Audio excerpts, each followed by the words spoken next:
Welcome back to 3 Idiots with Internet. I'm your host, Blake. I'm Chris. And I'm Sam, coming at you on the Sam Cam. So, pretty good week in football. We almost have almost nearly a set playoff picture now. Mm-hmm. We'll have our special guest today, Alex Schurr, to talk about that later in the podcast. But pretty good. We'll start off with the Colts Raiders game. Mm-hmm. Sam. So T.Y. Hilton is finally forming into the receiver everyone thought he was going to be in the beginning of the year. He's gotten a touchdown last 3 games, and he's finally looking like the wide receiver 1. Yes, finally. It's only a little late for fantasy owners. I feel like bringing in Michael Pittman Jr., bringing him in, got some more space for T.Y. Hilton, as Pittman is such a fast runner, such an athletic receiver, but I feel like that's freed up a little bit. And the run game being the way it is, having their Hines, having Jonathan Taylor, having guys like that, it's been really helpful. And it's really good for the Colts because they're really now relying on the run game, which they should have been throughout the whole entire season. Yeah. Mm-hmm. And also we have to talk about how the Raiders lost and how their hopes of playoffs, just anything in general, is slowly dwindling away, and it's not looking too good for them. And if anything, I think it's going to be hard for them to recover. Next, we have the Giants versus the Cardinals. This is not good for the Giants. I think their season's over now. Yeah, absolutely. The Cardinals, after last week's win against the Seahawks, everyone thought the Giants were going to be some sort of competitors when it comes to the playoffs because they beat the Seahawks. Even they you did. Yeah, I thought the Giants are looking really good right now. Yeah, I thought they're looking really good, and they got beat bad by the Cardinals. It was not a good look for them. And I forget who, but one of the Cardinals' defensive players had 5 sacks in the one game. He went from 5 sacks throughout the whole year to now 10 sacks, which is absolutely crazy. Third in the NFL after one game. It's fucking crazy. He also had 3 strip sacks. Mm-hmm. Yep. And so there was 4 strip sacks in total, one by Marcus Golden. Daniel Jones fumbled a total of 4 times. Danny fumbles. Sorry, Cass. Next we have the Chiefs versus the Dolphins. First off, we need to mention the fact that Patrick Mahomes was picked off 3 times. Yep. The most underrated player, maybe in the NFL right now, Xavier Howard, picks his 9th pick. Mm-hmm. That has more catches than Deontay Johnson probably has this whole season. I wouldn't be surprised. Deontay and Ebron combined, maybe. Yeah, maybe. Yeah. Can we talk about the cornerbacks throughout the league this week? They had some insane catches. There were some absurd. A lot of one-handed catches. Marcus May, Colts D-back, Xavier Howard, all one-handed catches. Crazy. It was crazy stuff. And in the Chiefs, they also had their defense did some good things too. They had a safety. Mm-hmm. I think they had a punt return for a touchdown. McCollum has more special teams, but McCollum's one of the best return men in the game. Yes. Mm-hmm. They had that going for them. The Dolphins came out and play early, but then after that Tyreek Hill jet sweep, that really set it. But 28 still, points unanswered. Yeah, that's what happens with the Chiefs. You go into halftime. I think they went into halftime winning 10-0, something like that, and you never want to go winning against the Chiefs. Because it's proven multiple times throughout this season and last season, and you're just not going to end up well with that offense. Yep. Again, for the Chiefs, the 3 picks from Pat Mahomes concerning, but still, he's just going slinging it out there. It's Patrick Mahomes. It's not playoff time yet. Next, we have the Eagles Saints. Jalen Hurts. What a phenomenal game from Jalen Hurts. Yeah. So, and Miles Sanders, too. Mm-hmm. Yes. He finally had his big breakout game, over 100 yards rushing, 2 touchdowns. The thing we saw here is Jalen Hurts open up Miles Sanders for his run game. 200-yard rushers for the Eagles. First time in 3 years the Saints lit up 200-yard rusher. One 100-yard rusher, and then up letting 2. Hurts and Miles Sanders. Yeah, it's not a good look for the Saints, and what this tells me is the Eagles are actually... Carson Wentz was the problem at this point. And I hate to say it because I liked Carson Wentz earlier in the season. I didn't think he was the problem, but Jalen Hurts coming in and beating... Before this game was the number 1 seed in the NFC. And they beat them. It was insane. Yeah. I agree with you. I think Carson Wentz was a problem for the Eagles, but he's not a problematic quarterback. It's just a wrong system for him, and the coaching did not help him. No, it did not help him. Evan Peterson in there as the coach. It's not necessarily good for me. He's a good coach, but it's it's not the right system for him. But yeah, he's going to start next week. They came out and said that he is going to start next week, which is great for them. He seems like a good future quarterback for the Eagles. Yeah, I definitely agree. Patriots Rams. This is not fantastic. I feel like the Patriots playoff hopes are almost 0 at this point, even though they still have a 4%. Guys, what do you think? I'm not gonna say they're completely over because if you look at the teams that we need to lose, that the Patriots need to lose, Baltimore needs to lose like I think 2 games. Yep. The Dolphins need to lose 2 more games. To and after they of course lose to we need to the win Chiefs. out. Yeah, we have to win out. Which basically means we have to beat Buffalo, Miami, who else is Jets. and the Jets. Which I don't think is that hard because it's once again 2 of those are divisional games and those are always close no matter what. So I think we may be able to, but I'm not gonna sit here and say like we are. Yeah. So now we're going to talk about the Vikings with Alex Schurr. Give him 1 second.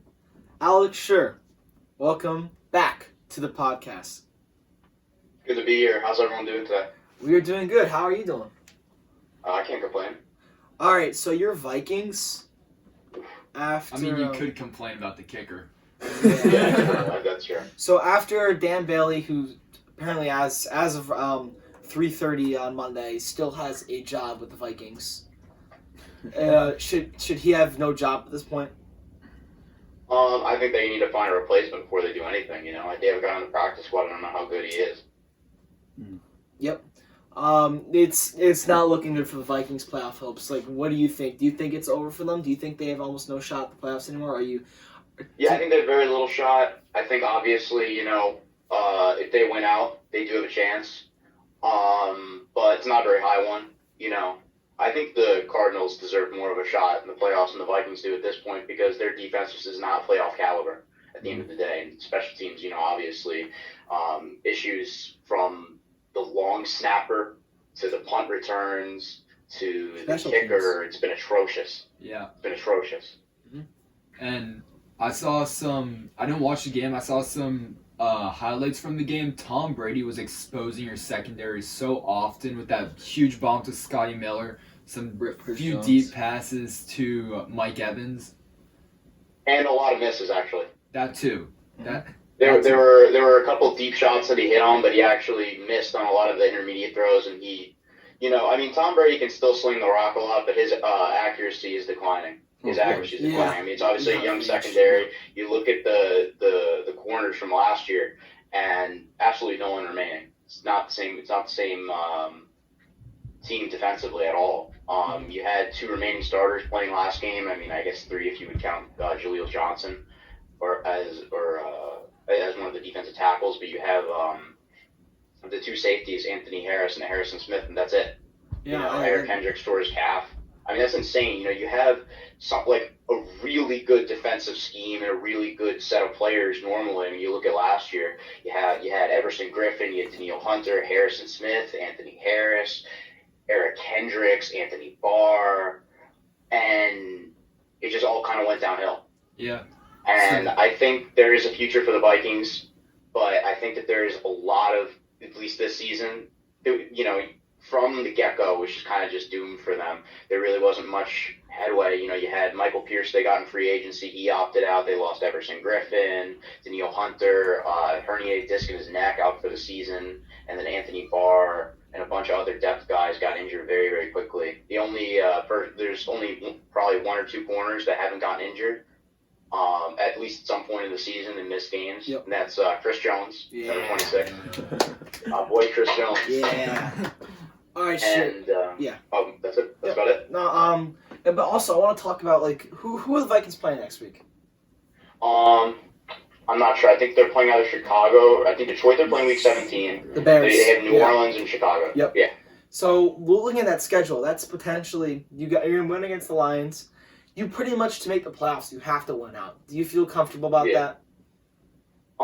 Depends on how Dan Bailey. Depends. It depends. Okay. Definitely depends. Fair enough. Sure. Yep. I'd also like to bring up there were a lot of very suspect officiating calls in that game versus the Buccaneers.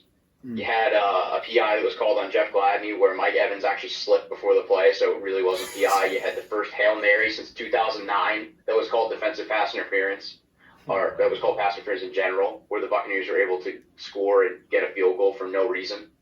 By the way, which Dan Bailey would have missed. From the 1 yard line. Dan Bailey would have missed. But there was also Kirk Cousins got elbowed in the face mask by JPP, wasn't called. Chad Beebe, the punt returner, got speared on the ground after the play was over.